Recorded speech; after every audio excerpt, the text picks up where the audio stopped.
बिस्मिल्लाहिर्रहमानिर्रहीम। अस्सलामुअलैकुम नाज़रीन कराम, नई वीडियो में आपको खुश आमदीद कहते हैं। इसमें कोई शक नहीं है कि पाकिस्तान तहरीक इंसाफ पर मुश्किल वक्त है, और जिस तरह कल BBC उर्दू ने यह लिखा था कि आखिर पूरे पंजाब से धड़ाधड़ लोग छोड़ रहे हैं, लेकिन खैबर पख्तूनख्वा में हमें वो सिलसिला नज़र नहीं आ रहा। कोई इस तरह से नामी ग्रामी लोग हमें छोड़ते नज़र नहीं आ रहे।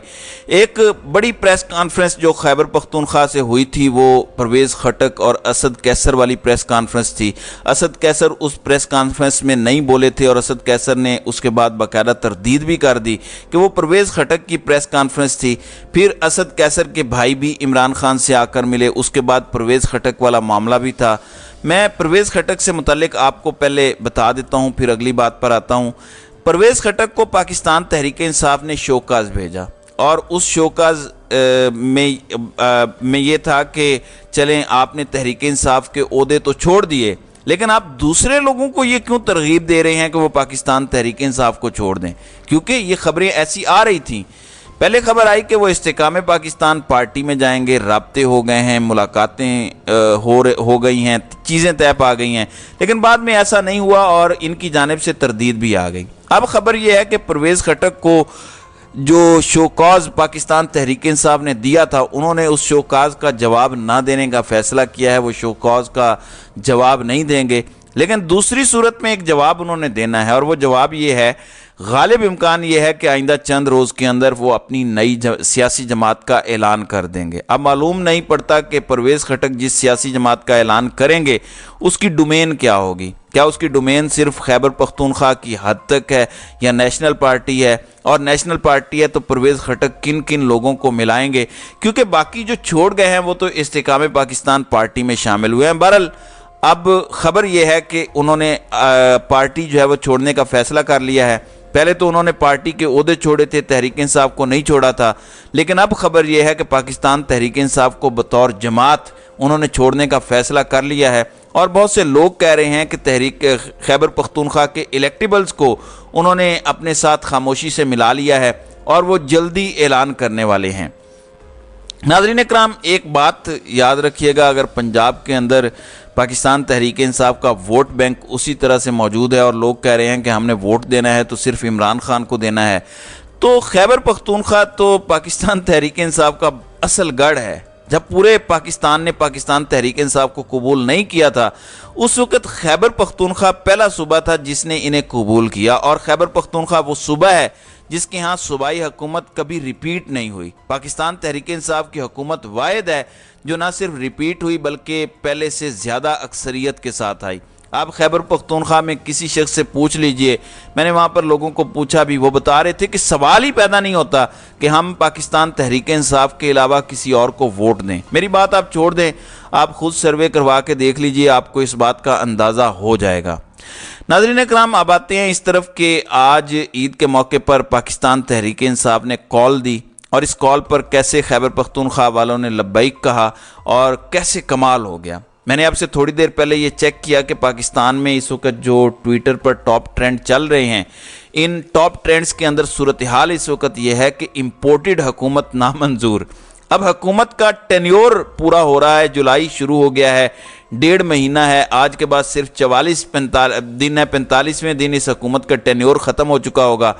आज भी इम्पोर्टेड हुकूमत नामंजूर का ट्रेंड पैनल पर मौजूद है और अभी भी वो टॉप 10 ट्रेंड्स में शामिल है। दूसरी जानिब तहरीक इंसाफ में एक मुहिम चलाई। आप जानते हैं कि तहरीक इंसाफ का वोटर खौफजदा है, डरा हुआ है, परेशानी का शिकार है। तो तहरीक इंसाफ ने 2 तरह के ट्रेंड्स लॉन्च किए। एक ये कि झंडा लगाओ मुहिम। इसका मतलब क्या है कि पाकिस्तान तहरीक इंसाफ का झंडा आप अपने घरों पर लगाएं और ये पैगाम दें कि गो हमें जलसे नहीं करने दिए जा रहे, टीवी पर अपनी आवाज़ एक्सप्रेस नहीं करने दी जा रही, या दीगर प्लेटफॉर्म्स पर भी बात नहीं करने दी जा रही। तो आप यूं कीजिए कि आप अपने अमल के ज़रिए कम से कम लोगों को ये पैगाम या तासुर दे सकें कि आप पाकिस्तान तहरीक इंसाफ के साथ खड़े हैं। आप हैरान इस बात पर होंगे कि तहरीक इंसाफ इस ट्रेंड को अपने ऑफिशियल ट्विटर हैंडल से शेयर कर रही है। मैंने तैमूर झगड़ा साहिब और बाकी लोगों की फुटेजेस को भी देखा है जो ट्विटर पर आ रही हैं, उससे लग रहा है कि खैबर पख्तूनख्वा वालों ने इस आवाज़ पर, इस ट्रेंड पर लब्बैक कहा है और खैबर पख्तूनख्वा वाले कम अज़ कम तैयार हैं। देखें नाज़रीन कराम, रियासत ये नहीं कह रही कि तहरीक इंसाफ को हमने बैन कर दिया है। रियासत 9 मई के वाक़यात की आड़ में दहशत फैला रही है। तो अगर एक शख्स तहरीक इंसाफ का वोटर है और उसका अगर 9 मई के किसी ऐसे वाक़े से ताल्लुक़ नहीं है जो कानून की नज़र में जुर्म हो, तो फिर मेरा ख्याल तो यह है कि आप इस चीज़ को रोक नहीं सकते। आज एक दोस्त लतीफ़ा सुना रहा था कि मैं अपने एक नून लीग के पटवारी दोस्त से और पीपल्स पार्टी के जाले दोस्त से मिला और ये किस तरह से 9 मई के वाक़यात को मैनिपुलेट कर रहे थे, किस तरह से चीज़ें लेकर चल रहे थे। तो दर हकीकत लतीफ़ा है, उन्होंने कहा कि मैंने उसे ईद मुबारक कहा, जिस पर उन्होंने कहा कि जिस मुल्क में 9 मई जैसा वाक़या हो जाए उस मुल्क में ईदें कैसी हैं। ज़ाहिर है हम शोहदा की कोई भी तज़हीक बर्दाश्त नहीं कर सकते, गाजियों की भी तज़हीक बर्दाश्त नहीं कर सकते। जो गलत काम है वो गलत है, किसी पे हमला करना या उसको जस्टिफाई करना गलत है। इवन इमरान खान और पाकिस्तान तहरीक इंसाफ नहीं कर रही तो हम क्यों करेंगे। अब नून लीग का मामला आपको मैं बताना चाहता हूँ। PDM को परेशानी है, आपने कल खुशियाँ मनाई, आपने कहा कि IMF का मुआहदा हो गया है, हमें कर्ज मिल गया है, बिल्कुल ठीक है, लेकिन रात को ही आपने डीजल महंगा कर दिया और पेट्रोल पर कहा कि इसकी कीमतें बरकरार रहेंगी। वो भी मैंने आपको बताया कि पेट्रोलियम लेवी बढ़ा दी गई है 5 रुपये IMF के मुतालबे पर, जो कि आपको रिलीफ मिल सकता था। अब शहबाज शरीफ क्या फरमा रहे हैं? शहबाज शरीफ कहते हैं कि गुलबर्ग जाना तो मुहाल, अब एक आम शख्स अनारकली भी नहीं जा सकता। मकसद ये है कि लाहौर का गुलबर्ग इलाका ज़रा पोश इलाका है, महंगा इलाका है, जबकि अनारकली वो इलाका है जहां मिडिल क्लास लोग शॉपिंग करते हैं। अब इससे आप अंदाज़ा लगाएं, जो नारे लगाने वाले थे, जो तजर्बाकार थे, वो कह रहे हैं कि पाकिस्तान के अंदर आम आदमी अनारकली में भी शॉपिंग सस्ती नहीं कर सकता। इसका कसूरवार कौन है? फिर शहबाज शरीफ हुकूमत में इस वक्त सोग किस तरह से चल रहा है? शहबाज शरीफ ने कहा कि अगर कौम ने हमारे अलावा किसी और को मौका दिया तो हम एक ऐसा पाकिस्तान बनाएंगे जो सबके लिए होगा। अब यहाँ हमें कहा गया था, जो काबिल गौर है, यहाँ पे हम का लफ्ज़ इस्तेमाल किया गया। इसका मतलब क्या है? इसका मतलब ये है इस वक्त नून लीग समझ चुकी है कि वो नहीं आ पाएंगे। पीपल्स पार्टी भी डरी हुई है, उनको एक दूसरे के साए से भी खौफ आता है। पीपल्स पार्टी को लगता है कि उनके साथ गेम हो रही है, नून लीग को लगता है कि उनसे गेम हो रही है। तो इस वक्त दोनों को ये लगता है, और उसकी वजह क्या है मैं उसकी वजह बता देता हूं। बेशक ताकतवर इनके साथ हैं, आपको उनकी सपोर्ट भी हासिल है, लेकिन पब्लिक में कोई नाम लेवा नहीं है। मिसाल के तौर पर आपको नून लीग के मुखालिफ लोग इमरान खान के बारे में, पाकिस्तान तहरीक इंसाफ के बारे में बात करते नजर आएंगे, लेकिन आप इनको किसी महफिल के अंदर, किसी ईद की गैदरिंग में, किसी भी जगह पर नून लीग को या पीपल्स पार्टी को डिफेंड नहीं करेंगे। हाँ, इमरान खान को बुरा भला कहेंगे, पाकिस्तान तहरीक इंसाफ को बुरा भला कहेंगे।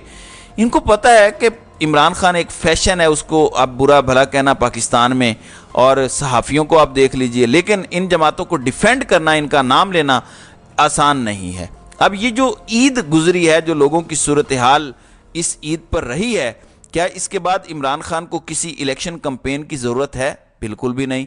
मैं आपको एक मिसाल देता हूं। पंजाब के अंदर पहले हेल्थ इंसाफ कार्ड पर लोगों को हेल्थ फैसिलिटी मिलती थी, वो फ्री मिलती थी। अब मोहसिन नकवी हर काम कर रहा है, और हर काम करने के अलावा वो हेल्थ फैसिलिटी जो कार्डियक पेशेंट हैं, यानी दिल के मरीज़ हैं, उनके लिए उसने मुश्किलात खड़ी कर दी हैं, कार्ड बंद कर दिया है। तो सूरत हाल ये है कि जिन लोगों को रिलीफ फराहम करना चाहिए उन पर कोई नज़र नहीं है, लेकिन जो गैर ज़रूरी काम है उन पर हटो बच्चों की कैफियत है, इस पर मुहिम बहुत ज़्यादा चलाई जा रही है। अब इस सारी सूरत हाल में एक खबर आपको मैं सुप्रीम कोर्ट के हवाले से भी देना चाहता हूँ। सुप्रीम कोर्ट का ईद के बाद का रोस्टर आ गया है। फिलहाल हमें वहाँ से कोई रिलीफ की खबर नज़र नहीं आ रही, जब आएगी तो ज़रूर बताऊँगा, क्योंकि पहले हफ्ते की इस वक्त जो कॉज लिस्ट जारी की गई है उसमें सिर्फ और सिर्फ 4 जजेस सुप्रीम कोर्ट को अवेलेबल होंगे, और 2-2 जजेस पर मुश्तमिल 2 बेंचेस हैं। इसका मतलब है कि मिलिट्री कोर्ट्स के हवाले से जो फैसला देना था या दीगर फैसले देने थे, वो फिलहाल हमें सुप्रीम कोर्ट की जानिब से होते नज़र नहीं आ रहे। तो नाज़रीन कराम, आपकी इस वीडियो के हवाले से क्या राय है? अब अपनी राय का इजहार कमेंट सेक्शन में ज़रूर कीजिएगा।